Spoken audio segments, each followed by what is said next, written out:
क्या आप भी उन कहानियों को पसंद करते हैं जो रात की चुप्पे में अंधेरे से निकलकर आपकी रूह को छू जाएं? क्या आपको विश्वास है भूतिया कहानियों में? क्या आपको यकीन है कि अंधेरे में छुपी कुछ खौफनाक चीजें हमें देख रही होती हैं? तो हॉरर डायरी में हम लाते हैं वही कहानियां जो रात के सन्नाटे में आपके दिल की धड़कन को बढ़ा देंगी। कहानी की तह में छुपे होंगे ऐसे राज जो आपको सोचने पर मजबूर कर देंगे। आज की कहानी एक ऐसे राज के बारे में है जो कभी नहीं खोला जाना चाहिए था। क्या आप तैयार हैं अंधेरे में छुपे उस सच को जानने के लिए? मेरा नाम अर्जुन है और जो मैं अब बताने जा रहा हूं वो कोई कहानी नहीं, एक सच्ची घटना है जिसे आज भी सोचकर मेरी रूह कांप जाती है। साल 2018, मार्च का महीना था। लखनऊ के गोमती नगर इलाके में मुझे एक नई नौकरी मिली थी, एक पुरानी कोठी में जो अब एक एडवर्टाइजिंग कंपनी का ऑफिस थी।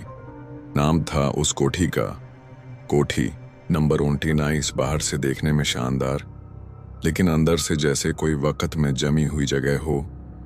सन्नाटा, ठंडक और एक अजीब सी घुटन।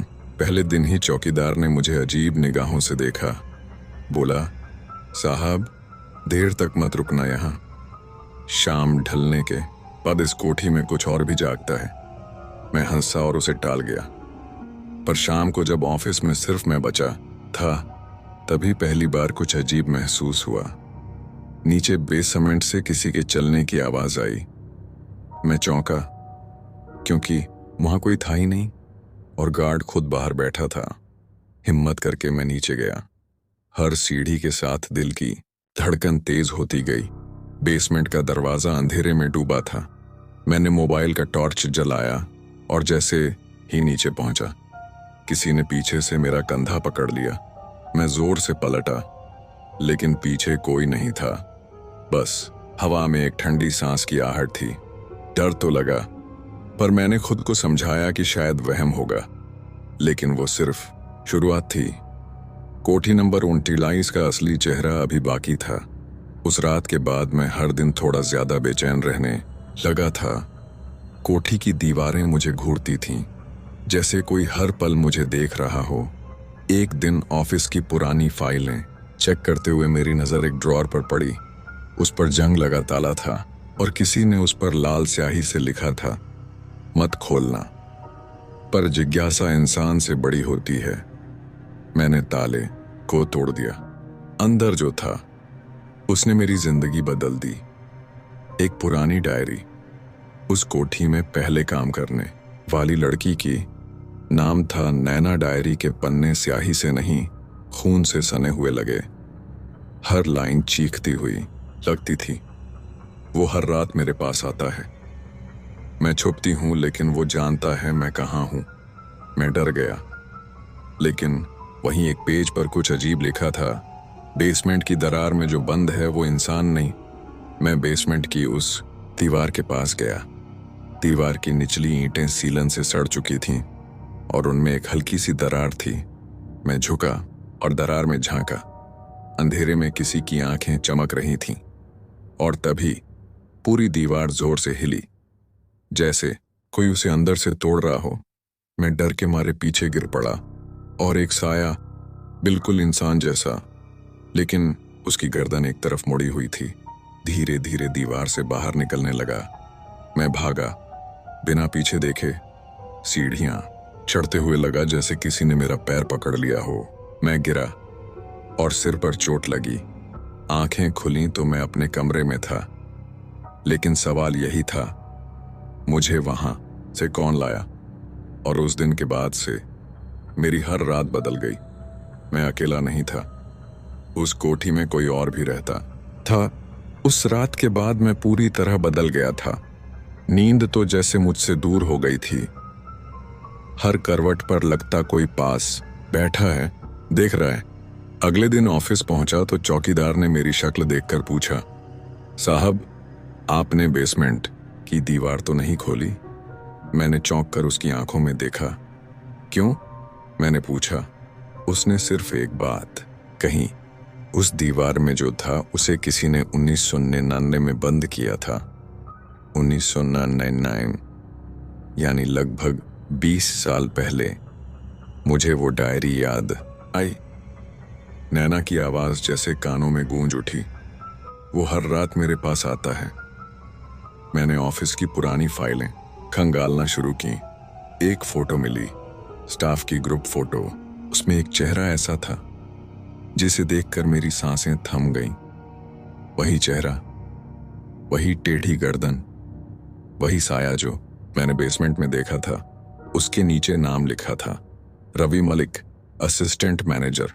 मैंने कंपनी के पुराने रिकॉर्ड्स में रवि मलिक का नाम खोजा, लेकिन उसके नाम के साथ दर्ज था लापता। 4 फरवरी 1919 में उसी तारीख को नैना की डायरी का आखिरी पन्ना लिखा गया था। रवि आज आया था। मैंने मना किया, लेकिन वो रुकता नहीं। मुझे डर लग रहा है। मैं समझ चुका था कुछ बहुत भयानक हुआ था उस साल। कुछ ऐसा जो किसी ने जानबूझकर छुपाया। उसी रात ऑफिस में अकेले बैठा था। लाइट चली गई और कंप्यूटर अपने आप ऑन हो गया। स्क्रीन पर एक ही चीज बार बार टाइप हो रही थी, मैं जिंदा हूं, कोठी नंबर 39 में बंद हूं। मैंने डर के मारे कंप्यूटर बंद किया, लेकिन उस स्क्रीन पर अचानक एक चेहरा दिखा। टेढ़ी गर्दन, खून से सना चेहरा और आंखें जो सीधे मेरी आंखों में घुस गईं। फिर बिजली आ गई। सब कुछ नॉर्मल, लेकिन मेरा दिल अब भी जोर जोर से धड़क रहा था। मैं अब जान गया था, कोठी नंबर 39 में जो बंद है वो कोई आत्मा नहीं, एक अधूरी कहानी है, एक कत्ल है। अब मुझे उस दीवार के पीछे का सच जानना ही था, चाहे मुझे अपनी जान क्यों ना खोनी पड़े। मैंने तय कर लिया था, अब और नहीं डरूंगा। अब उस बेसमेंट की दीवार को पूरी तरह तोड़ना ही पड़ेगा। मैंने रात का इंतजार किया जब पूरा ऑफिस खाली हो जाए, ताकि कोई मुझे रोक न सके। रात 11 बजे मैं हथौड़ा और टॉर्च लेकर बेसमेंट में उतरा। वो सन्नाटा, जैसे जमीन खुद डर रही हो। मैंने दीवार पर पहला वार किया। टप टप पुरानी ईंटें टूटने लगीं। जैसे जैसे दीवार टूटी, एक अजीब सी सड़ी गली बदबू बाहर आने लगी। मैंने मुंह कपड़े से ढंका और आखिरी ईंट तोड़ी। अंदर अंधेरा था, सो मैंने टॉर्च डाली और वो मंजर देखकर मेरे हाथ से टॉर्च गिर गई। एक कंकाल खड़ा हुआ, दीवार से टिककर। उसके दोनों हाथों में लोहे की जंजीरें जकड़ी थीं। उसके सिर पर चोट के गहरे निशान थे और पास ही एक बैग पड़ा। बैग खोला तो अंदर कुछ फोटोज और एक वीडियो कैमरा मिला, पुराना VHS टाइप। मैं वो कैमरा ऊपर ऑफिस ले गया और किसी तरह से चलाया। उस टेप में जो था वो पूरी कहानी का सच था। वो वीडियो नैना ने रिकॉर्ड किया था जिस रात रवि मलिक ने उसे अकेले ऑफिस बुलाया था। कैमरे के सामने रवि चिल्ला रहा था, अगर तुमने मना किया तो तुम्हें कोई नहीं बचा पाएगा। फिर नैना की चीखें और कैमरा गिर गया। आवाजें आती रहीं, घसीटने की, लोहे के औजारों की, और फिर सन्नाटा। उस दिन के बाद नैना कभी नहीं दिखी और रवि मलिक उसी कोठी की दीवार में दफना दिया गया। पर सवाल ये था, रवि की आत्मा वहां क्यों अटकी थी? शायद उस पाप के लिए जो उसने किया, या शायद कोई उससे बदला लेना चाहता था। अब मुझे उस आत्मा को मुक्ति दिलानी थी, वरना वो कोठी और मैं दोनों ही खत्म हो जाते। मैंने पंडित को बुलाया, उसे वो टेप, वो डायरी और कंकाल की तस्वीरें दिखाई। पंडित ने एक ही बात कही, इस आत्मा का मोक्ष तब तक संभव नहीं जब तक सच्चाई सबके सामने न आए। मैंने कंपनी के बोर्ड से संपर्क किया और एक इमरजेंसी मीटिंग रखवाई। मीटिंग के बीच मैंने वो वीडियो सबके सामने चला दिया। सन्नाटा छा गया। कुछ लोगों के चेहरे सफेद पड़ गए, क्योंकि उनमें से कई 1999 के उस वक्त वहां काम करते थे। सच सबके सामने था, नैना का शोषण, रवि का गुनाह और फिर उसकी मौत। बोर्ड ने उस कंकाल को पुलिस को सौंप दिया और नैना को न्याय दिलाने का ऐलान किया। उस रात जब मैं कोठी को आखिरी बार बंद करने गया, मैंने देखा बेसमेंट के दरवाजे पर एक सफेद साया खड़ा था। नैना, उसकी आंखों में अब डर नहीं था, बस एक सुकून, एक शांति। उसने मेरी तरफ देखा, हल्की सी मुस्कान दी और फिर हवा में घुल गई। मैं जमीन पर बैठ गया, आंखों से आंसू खुद ब खुद बहने लगे। 20 साल बाद कोठी नंबर 39 को मुक्ति मिली थी। रवि को सजा, नैना को इंसाफ और मुझे एक अधूरी कहानी पूरी करने का सुकून।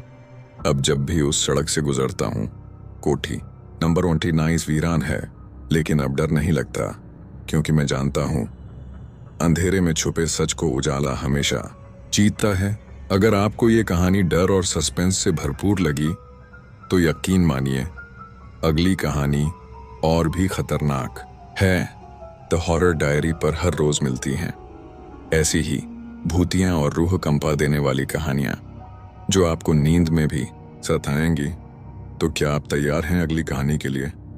तुरंत सब्सक्राइब कीजिए और बेल आइकन दबाना मत भूलिए, क्योंकि अगली कहानी आपको कहीं और ले जाएगी, जहां से लौटना हर किसी के बस की बात नहीं।